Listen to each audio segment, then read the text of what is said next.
নমস্কার, শুরু করছি আজকের রোমাঞ্চকর গল্প তারক দাসের লেখা মায়াবী রাতের শেষ পর্ব রহস্যভেদ। এই গল্পের সমস্ত চরিত্রই কাল্পনিক, বাস্তবের সাথে এর কোনো মিল নেই। বাচ্চারা অবশ্যই এই গল্প থেকে দূরে থাকবে। তাহলে শুরু করছি আজকের গল্প মায়াবী রাত।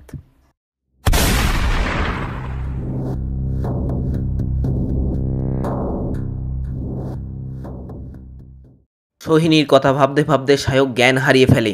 ওকে তাড়াতাড়ি করে ধরে প্রধানবাবুর বাড়িতে আনা হয়। কিছুটা জ্ঞান ফিরতেই দেখা যায় সায়কের শরীরের তাপমাত্রা বাড়তে শুরু করেছে। আমি তাড়াতাড়ি করে সায়ককে কিছু মেডিসিন দিলাম, কিন্তু তাতে কিছু লাভ হলো না।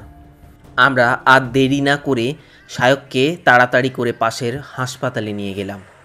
ডাক্তারবাবু দেখে বললেন, ভয়ের কিছু নেই, তবে ওকে টেনশন দূর করতে হবে আর বেড রেস্ট নিতে হবে কদিন। আমি সারা রাত সায়কের পাশে বসে থাকলাম, আর তারপর সকাল হতেই জ্ঞান ফিরতে। কি সায়কবাবু, কেমন লাগছে এখন? শরীর ঠিক আছে তো? ঠিক আছে, শরীরটা একটু উইক লাগছে। আচ্ছা, সোহিনী ফিরে এসেছে?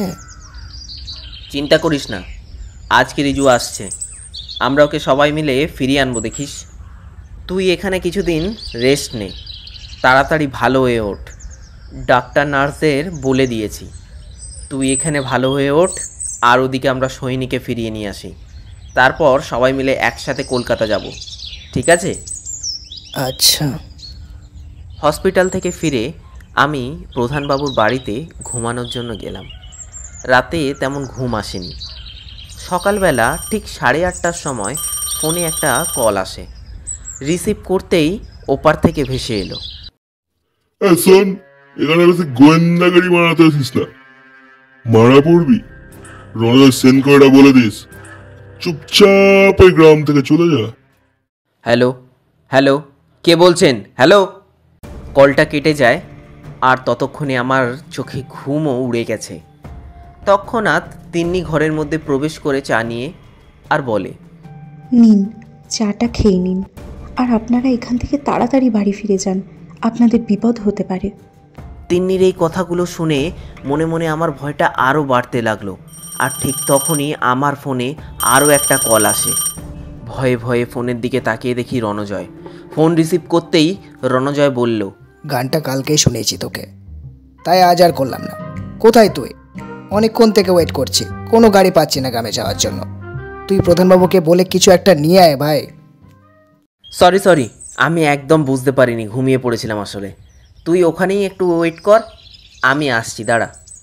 এই বলে আমি তাড়াতাড়ি রেডি হয়ে যাই এবং প্রধানবাবুরই একটা গরুর গাড়ি আর কিছু লেঠেল নিয়ে বাস স্ট্যান্ডের কাছে চলে এলাম। এই নিয়ে 5 কাপ চা শেষ করে দিলাম। মনে হচ্ছে রাতে ঠিকভাবে ঘুমোসনি। তুইও এসে গেছিস, চল আরও 1 কাপ করে হয়ে যাক। কাকা, 2 কাপ গরম গরম চা দিয়ে দাও তো। হ্যাঁ বাবু, দিচ্ছে। খুব চিন্তা আছিস মনে হচ্ছে, কি হয়েছে বন্ধু, বলে বেলো। আর বলিস না, সৈনিকে তো ওরা তুলে নিয়ে গেছে জানিস, আর এদিকে সায়কটাও হাসপাতালে ভর্তি। সায়কের আবার কি হলো? সেরাম কিছু না রে, একটু জ্বর এসেছিল আর শরীরটাও উইক আছে, বেড রেস্টে আছে, ঠিক হয়ে যাবে। তুই বল, তুই কেমন আছিস? পুরো তো বদলে গেছিস দেখছি। পৃথিবী বদলে গেছে, যা দেখি নতুন লাগে। তুমি আমি একই আছি, দুজনে যাচ্ছিলাম আগে। পৃথিবী বদলে গেছে, যা দেখি নতুন লাগে। তুই সেই একই রকম রয়ে গেলি রিজু। আচ্ছা চল, দেখ তোর জন্য কি নিয়ে এসছি, এবার যাওয়া যাক। বাহ, এ তো গরুর গাড়ি। তুই আমার স্বপ্নটা পূরণ করে দিলি রে বন্ধু। গ্রাম ছাড়া ওই রাঙা মাটির পথ আমার। ধন্য হে প্রকৃতি, তোমার এই অপরূপ সৌন্দর্য, যা দেখে আমার প্রাণটা জুড়িয়ে যায়। হঠাৎ একটা বোমার শব্দ, মনে হলো আমাদের উদ্দেশ্যে কেউ ছুঁড়েছে। রণজয় তাড়াতাড়ি তার রিভলভারটা বার করে এপাশ ওপাশ দেখতে থাকলো আর বলে উঠল, ভাই, তুই তুমি গাড়িটা একটু জোরে চালাও, আমি দেখছি। আর দুজন লোককে গাছের আড়ালে চলে যেতে দেখা গেল। তাদের মুখগুলো গামছা দিয়ে ঢাকা, ঠিক চেহারাটা চেনা গেল না। ঠিক তখনই রণজয় বলে উঠল, ভূতের উপদ্রব তো সকাল থেকেই শুরু দেখছি। এরা তো দেখছি জল খাবারটাও খেতে দেবে না।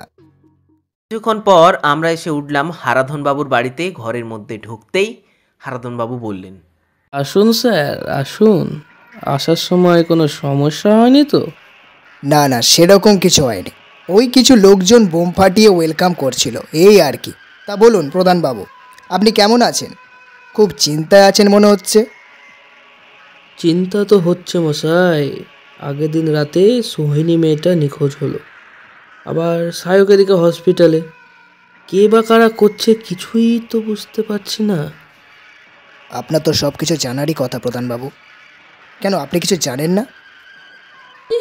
কি বলতে চাইছেন? আমি কিভাবে জানবো? আমি গ্রামের সাধারণ একটা মানুষ। না না, আপনি তো অসাধারণ। আরে আমি মজা করছিলাম। ব্রেকফাস্ট করে তাহলে চলুন, গ্রামটা একটু পরিদর্শন করে আসি। অবশ্যই অবশ্যই। এই কে কোথায় আছিস? ওনাদের জল খাবারের ব্যবস্থা কর। একটা কথা বলছিলাম মশাই, কিছু মনে করবেন না। আপনার গিন্নিকে তো দেখছি না, ওনাকে কি নিয়ে আসেননি? না না, ওনাকে আনলে তো সন্ধেবেলা আর এখানে থাকতো না। কি বলেন? মানে কি বলতে চাইছেন? আরে মশাই, আমি মজা করছিলাম। আমি এখনো বিয়ে করিনি, অনেক দেরি আছে। ও আচ্ছা আচ্ছা। বিজু, আমার সাথে একটু ঘরে আয় তো, কথা আছে। চল চল। সকালবেলা ঘটে যাওয়া সমস্ত কথা রণজয়কে বললাম। সব কিছু শোনার পর রণজয় বলল, বুঝলাম। আচ্ছা, তিন্নির সঙ্গে কি একবার কথা বলা যাবে? ব্রেকফাস্টটা করে নি চল, তারপর সব কথা হবে। ওনারা ওয়েট করছেন। ব্রেকফাস্ট শেষ করে আমরা ঘরে গিয়ে বসলাম। একটু পর তিন্নি সেখানে জল নিয়ে এলো। আমি বললাম, আচ্ছা, এক কাপ চা পাওয়া যেতে পারে কি? নিয়ে আসছি, বসুন আপনারা। কিছুক্ষণ পর তিন্নি ঘরের মধ্যে চা নিয়ে আসে। আমি তখন আমার কাগজপত্রগুলো গোছাচ্ছিলাম। হঠাৎ করে রিজু বলে উঠল, ফাতেমা, তোমার নাম তিন্নিটা রাখলো কে? হঠাৎ করে তিন্নি জোরে জোরে নিঃশ্বাস নিতে শুরু করে। মনে হচ্ছে ও কিছু বলতে চাইছে, কিন্তু ওর মুখ অন্য কেউ বন্ধ করে রেখেছে। আমি ভয়ে ভয়ে রণজয়কে বললাম, কি বলছিস? ও তো তিন্নি, হারাধন বাবুর মেয়ে। না, ও প্রধানবাবুর মেয়ে নয়। ওর কাছে সব কিছু জানতে পারবি। ফাতেমা, তুমি ভয় পেও না। আমাকে বলো সব কিছু, কী হয়েছিল তোমার সঙ্গে, আর মেয়েগুলোকে ওরা কোথায় রেখেছে? আমাকে বাঁচান, আমাকে এখান থেকে উদ্ধার করুন। আমি আর এই নরকে থাকতে পারছি না। চায়ের আড্ডা তো ভালোই জমে উঠেছে দেখছি। চলুন এবার যাওয়া যাক, দেরি হয়ে যাচ্ছে। গাড়ি বাইরেই আছে, আপনারা গিয়ে বসুন, আমি আসছি। ঠিক বলেছেন। চল নীলেশ, যাওয়া যাক এবার। রণজয় আর আমি ঘরের বাইরে যেতেই প্রধানবাবু চোখ কটকট করে তিন্নির উদ্দেশ্যে বলল, কিরে, সাহস তো তোর কম নয়। সব কিছু কি বলে দিয়েছিস নাকি? যদি কিছু ফাঁস হয়েছে তাহলে তোর আর তোর গোষ্ঠী ষষ্ঠী পুজো করে ছেড়ে দেব। নামটা মাথায় রাখিস। হারাধন মণ্ডল নাম আমার, যা বলি সেটাই করি। এরপর প্রধানবাবু, আমি, রিজু আর প্রধানবাবু চারটে লেঠেল মিলে গরুর গাড়িতে উঠলাম। আমি বললাম, আমরা কিন্তু ওই ভাঙা বাড়িতেই যাব, ওখানেই চলুন। অবশ্যই, সে আর বলতে। আচ্ছা প্রধানবাবু, আপনি কি কোনো বিপদের মধ্যে আছেন নাকি? বিপদ? দুনিয়াতে কে এমন আছে যে আমার বিপদ ঘটায়? সে অবশ্য ঠিক, মানুষটা তো আপনি সাধারণ নন। কিছু কি বললেন? না না, চলুন চলুন।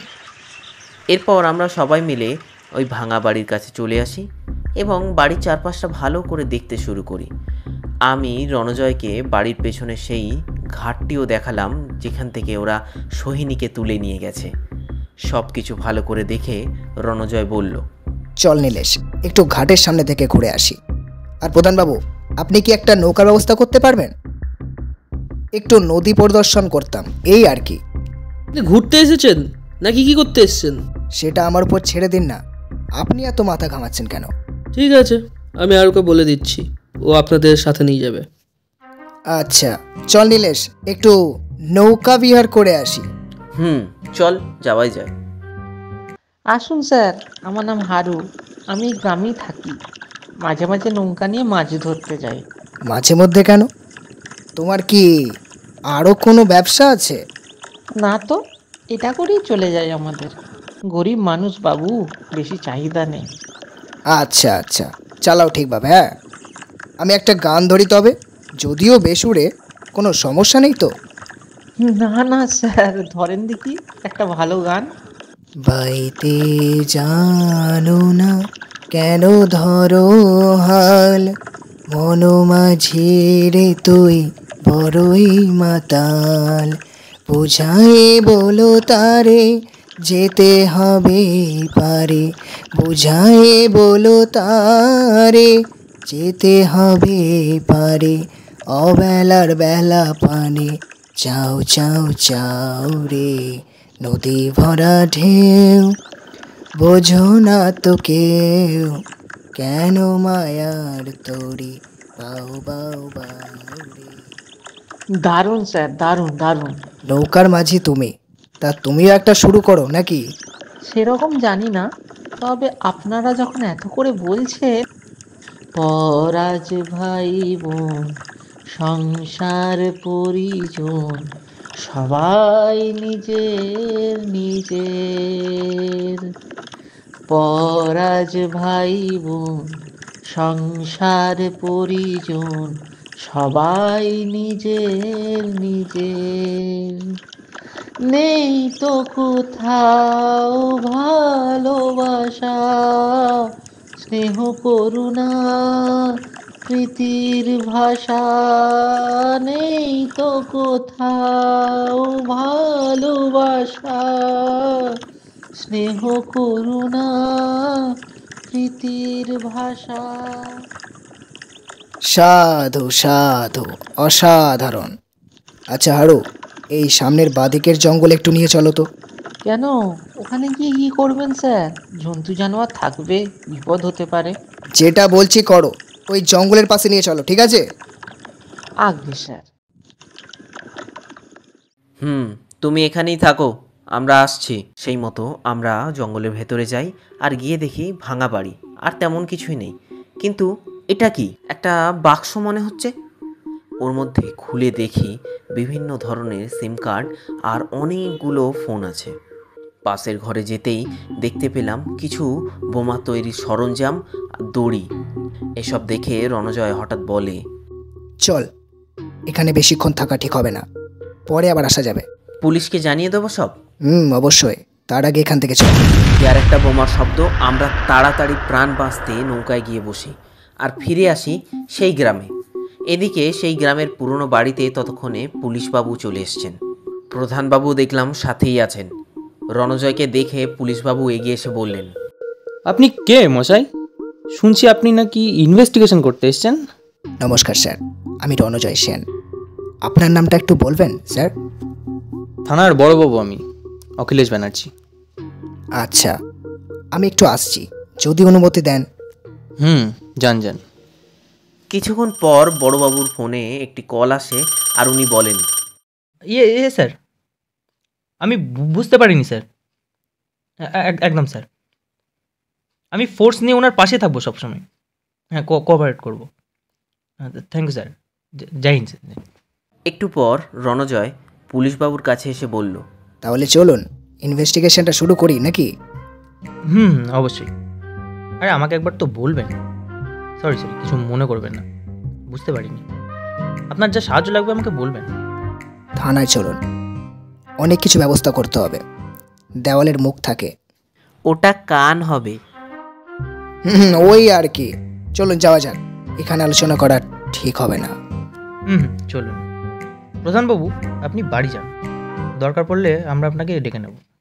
এরপর তারা গাড়িতে ওঠে এবং রণজয় বলে, বুঝলেন অখিলেশ বাবু, চুনোপটিতে ধরে লাভ নেই, আমার দরকার রাঘব বোয়ালের।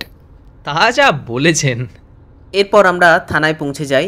অখিলেশবাবু আমাদের চায়ের ব্যবস্থা করলেন এবং রাতের প্ল্যানটা বাকি পুলিশ অফিসারদের সাথে সেরে ফেললেন এবং সবাইকে সেটা প্রাইভেট রাখতেও বললেন।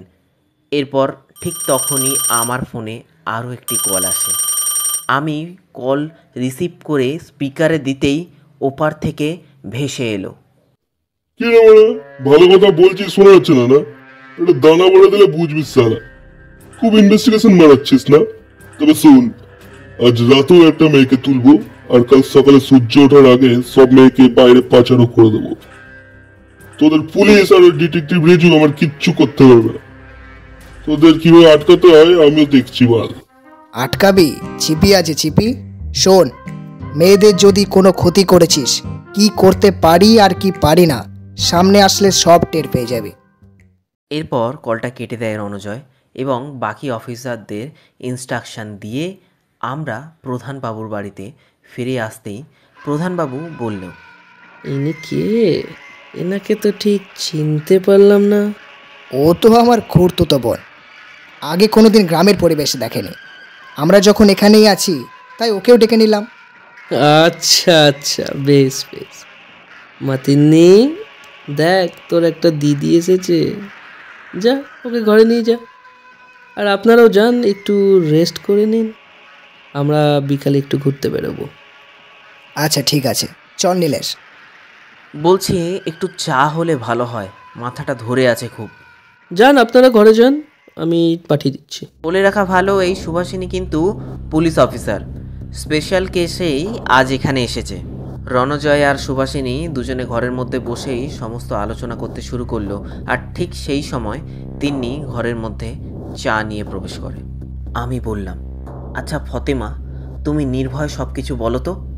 এখন তো প্রধানবাবু স্নানে গেছে, তুমি বলো। তুমি যদি কিছু বলো তাহলে আমরা তোমার মতো বাকি 13টা মেয়েকেও উদ্ধার করতে সক্ষম হব। আমি তিন্নি নয়, আমার নাম ফতেমা। আর আমি এই পাপী হারাধনের মেয়ে নই। আমাকে ওরা তুলে এনেছে। প্রধানের স্ত্রী অনেক আগেই মারা গেছে, কোনো ছেলে মেয়ে নেই। ও কোনো দিন বাবা হতে পারবে না, তাই আর বিয়ে করেনি। আমাকে ওর দাসী বানিয়ে রেখেছে। আমি যদি এখান থেকে পালিয়ে যাই, ওরা আমার পরিবারকে সবাইকে মেরে ফেলবে। আপনারা প্লিজ আমাকে রক্ষা করুন। চিন্তা করিস না বোন, এই দাদা দিদিরা তোদের পাশে আছে। মেয়েদের যারা সম্মান করতে জানে না তাদের কোনো রক্ষা নেই, সবাই শাস্তি পাবে। কে কে শাস্তি পাবে? কাদের কথা বলছেন? আরে শাস্তি নয়, শান্তির কথা বলছিলাম আমরা। এই গ্রামে আসার সময় দেখছিলাম এই প্রকৃতি কত সুন্দর, কত শান্তি এখানে। আচ্ছা আচ্ছা, সকলই তোমারই ইচ্ছা, ইচ্ছাময়ী তারা তুমি মা। কথা মতো আমরা বিকেলে একটু বেরোই। সন্ধ্যের আগেই প্রধানবাবু হঠাৎ বলেন, চলুন চলুন বাড়ি ফেরা যাক, গ্রামের পরিবেশ এখন ভালো না। আপনি বাড়ি যান হারাধনবাবু, আমরা একটু ঘুরে আসছি। আপনারা যা ভালো বুঝবেন করবেন, আমি বাড়ি যাই, মেয়ে দুটো বাড়িতে একা আছে। প্রধানবাবু বাড়ি চলে যায়। আমরা দুজন জঙ্গলের আশেপাশেই লুকিয়ে থাকি। সন্ধে বাড়তে থাকে। হঠাৎ দেখি লঞ্চ ঘাট থেকে একটা লঞ্চ এসে দাঁড়ালো, আর সেখান থেকে দুজন লাফিয়ে নামলো। আর এপাশেও ভাঙা বাড়ি থেকে একজন গামছা মুখে ঢেকে এগিয়ে চলল। তারা সবাই মিলে আবার ওই পুরনো ভাঙা বাড়িতে প্রবেশ করলো এবং ওপরে যেতে লাগলো। ঠিক এই সময় রণজয় বলল, চল নীলেশ, দেরি করা যাবে না, চুপি চুপি লঞ্চে গিয়ে বসতে হবে। আমরা দুজনে লঞ্চে তাড়াতাড়ি করে উঠে লুকানোর মতো একটা জায়গা খুঁজে পেলাম।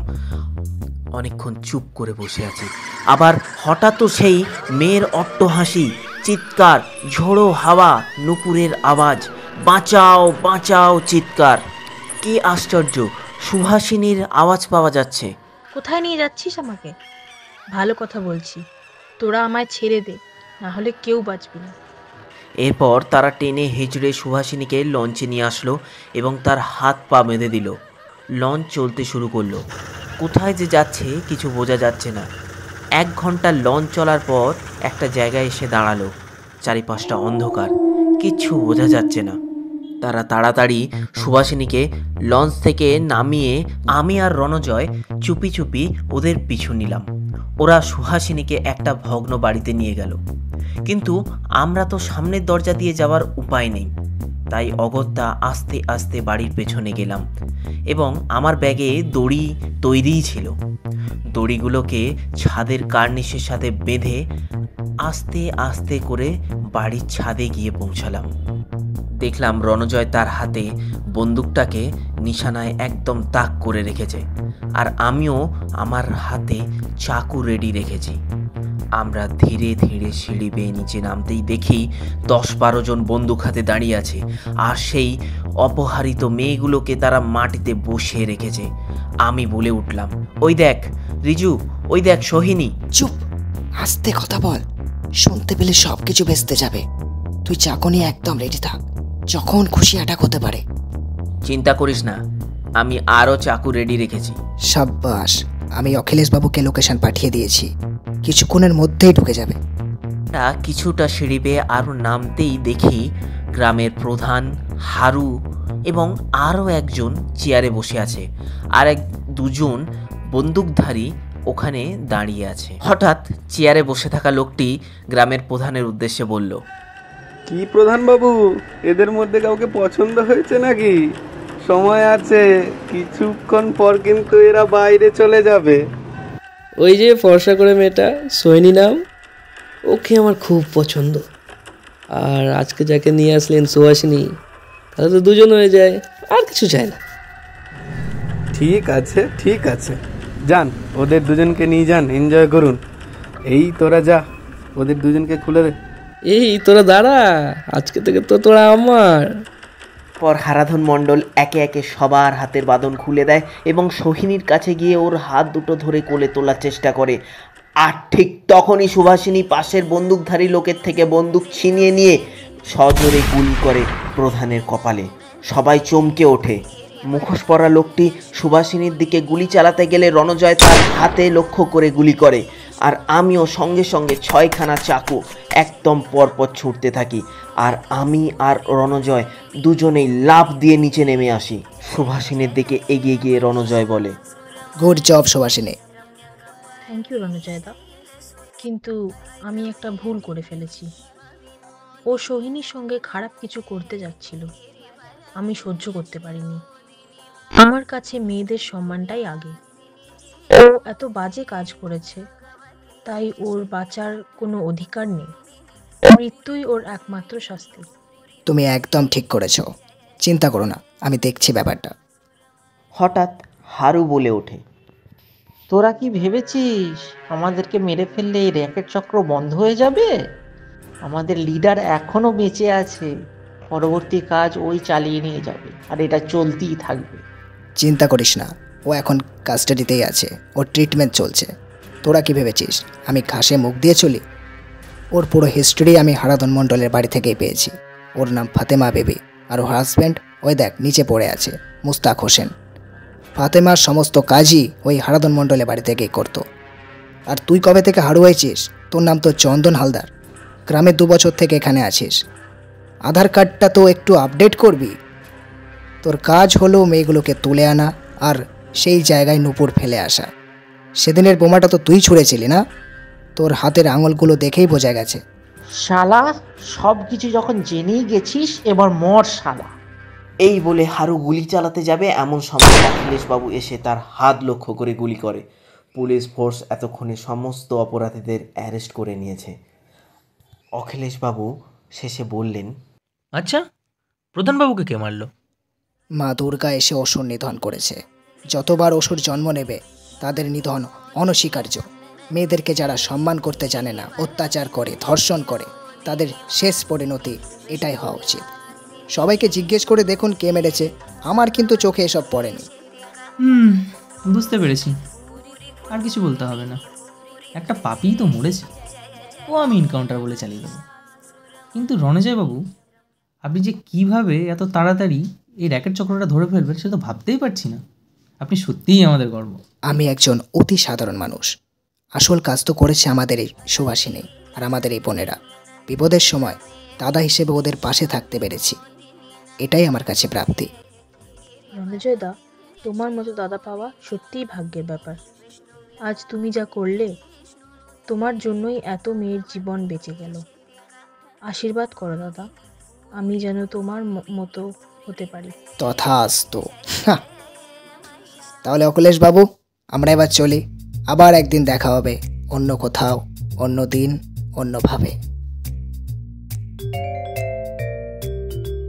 গল্প পাঠে রৌনক, সুদেশনা, অর্চিতা, তারক, অরুণাভ, সুমন, শুভ্র। আর গল্প পাঠে আমি Arijit. Sound, editing, direction, design Tarak Das. গল্পটি যদি আপনাদের ভালো লেগে থাকে তাহলে অবশ্যই লাইক কমেন্ট করবেন এবং শেয়ার করে বাকিদেরও শোনার সুযোগ করে দেবেন। তাহলে চলুন, দেখা হচ্ছে নেক্সট ভিডিওতে।